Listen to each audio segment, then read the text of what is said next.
Hi అండి, నమస్తే. Welcome back to our channel young chef. నేను మీ కీర్తి.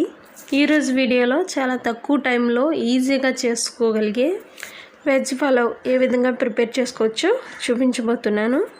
ఇంటికి ఎవరైనా గెస్ట్లు వచ్చినప్పుడు ఓన్లీ 10 మినిట్స్లో ఇలా వెజ్ పలావ్ని టేస్టీగా చేసి పెట్టారంటే వాళ్ళు మిమ్మల్ని మెచ్చుకోకుండా ఉన్నారండి. అంత టేస్టీగా ఉంటుందన్నమాట ఈ రెసిపీ. మరి ఇదే విధంగా ప్రిపేర్ చేసుకోవచ్చో చూసేద్దాం. ముందుగా స్టవ్ అంటించి పొయ్యి మీద ఒక మందపాటి పాత్రను పెట్టుకుని దీనిలో 3 టేబుల్ స్పూన్ వరకు నెయ్యిని యాడ్ చేసుకోండి.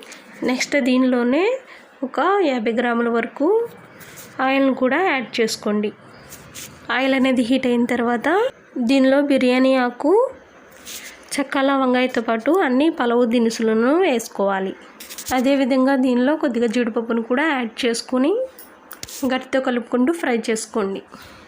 నెక్స్ట్ దీనిలో సన్నగా కట్ చేసి పెట్టుకున్న 2 పెద్ద సైజు ఆనియన్ ముక్కలను, కొన్ని పచ్చిమిర్చి చీలికలను, అదేవిధంగా 2 క్యారెట్లను చిన్నగా కట్ చేసి యాడ్ చేసుకోవాలి. వీటితో పాటు నానబెట్టుకున్న బఠానీని కూడా యాడ్ చేసుకుని ఇవి కాస్త కుక్ అయ్యే విధంగా స్టవ్ని మీడియం ఫ్లేమ్లో పెట్టుకుని గట్టితో కలుపుకుంటూ కుక్ చేయండి. నెక్స్ట్ దీనిలో అల్లం వెల్లుల్లి పేస్ట్ని 4 టేబుల్ స్పూన్ వరకు యాడ్ చేసుకోండి. నేను ఇక్కడ రైస్ అనేది 1/2 kg తీసుకున్నాను, అందుకే నాకు అల్లం వెల్లుల్లి పేస్ట్ అనేది 4 టేబుల్ స్పూన్ అయితే పర్ఫెక్ట్గా సరిపోతుంది. నెక్స్ట్ దీనిలోనే 2 టమాటాలను చిన్నగా కట్ చేసి వేసుకోండి. అల్లం వెల్లుల్లి అనేది మనం ఎప్పుడు కూడా రైస్ క్వాంటిటీని బట్టి తీసుకోవాలండి. 1 kgకి వచ్చి ఒక 50 గ్రాముల అల్లం, ఒక 50 గ్రాముల వెల్లుల్లి అయితే పర్ఫెక్ట్గా సరిపోతుంది. దాన్ని బట్టి మీరు చూసి యాడ్ చేసుకోవచ్చు.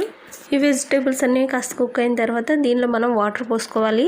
దీనికోసం రైస్ని మనం ఒక గ్లాస్తో కానీ లేదా ఏదైనా గిన్నెతో కానీ కొలుచుకోవాలి. నాకు ఇక్కడ రైస్ 2 గ్లాసుల వరకు వచ్చింది కాబట్టి నేను ఇక్కడ వాటర్ని 3 గ్లాసుల వరకు యాడ్ చేస్తున్నాను. అంటే 1 గ్లాసు రైస్కి 1 గ్లాసున్నర వాటర్ని యాడ్ చేసుకోవాలన్నమాట. ఇలా వాటర్ని యాడ్ చేసుకున్న తర్వాత దీనిలో టేస్ట్కి సరిపడినట్టు సాల్ట్ని యాడ్ చేసుకుని దీనిపైన మూత పెట్టేసుకుని ఒక పొంగు వచ్చే వరకు దీన్ని మరగనివ్వాలి. వాటర్ అనేవి ఒక పొంగు వచ్చిన తర్వాత దీనిలో 1 కప్పు వరకు కొత్తిమీర, 1 కప్పు పుదీనాని, అదేవిధంగా టేస్టింగ్ సాల్ట్ని కూడా కొద్దిగా యాడ్ చేసుకుని ఎసరు అనేది బాగా మరిగే వరకు మనం కుక్ చేయాలి.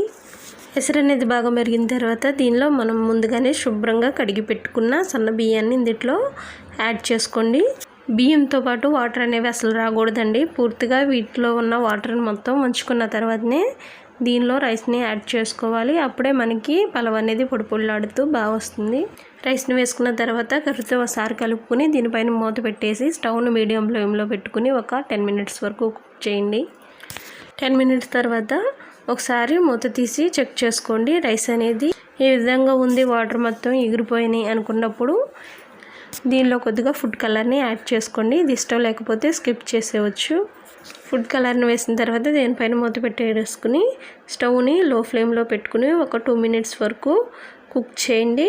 2 మినిట్స్ తర్వాత రైస్ని ఒకసారి చెక్ చేసుకుని స్టవ్ ఆఫ్ చేసుకుని వేడివేడిగా సర్వ్ చేసుకుంటే టేస్ట్ అనేది చాలా బాగుంటుందండి. చూసారు కదా ఎంత సింపుల్లో. వంట రాని వాళ్ళే కాదండి, చిన్న పిల్లలు కూడా చాలా ఈజీగా చేసుకోగలిగే ప్రాసెస్ ఇది. మరి మీరు కూడా ఇంట్లో ఒకసారి తప్పకుండా ట్రై చేసి మీకు ఎలా కుదిరిందో నాకు కామెంట్ చేయండి. నా వీడియో కనుక మీకు నచ్చినట్లయితే వీడియోకి లైక్ చేసి నా ఛానల్ని సబ్స్క్రైబ్ చేసుకోండి. Thank you for watching friends.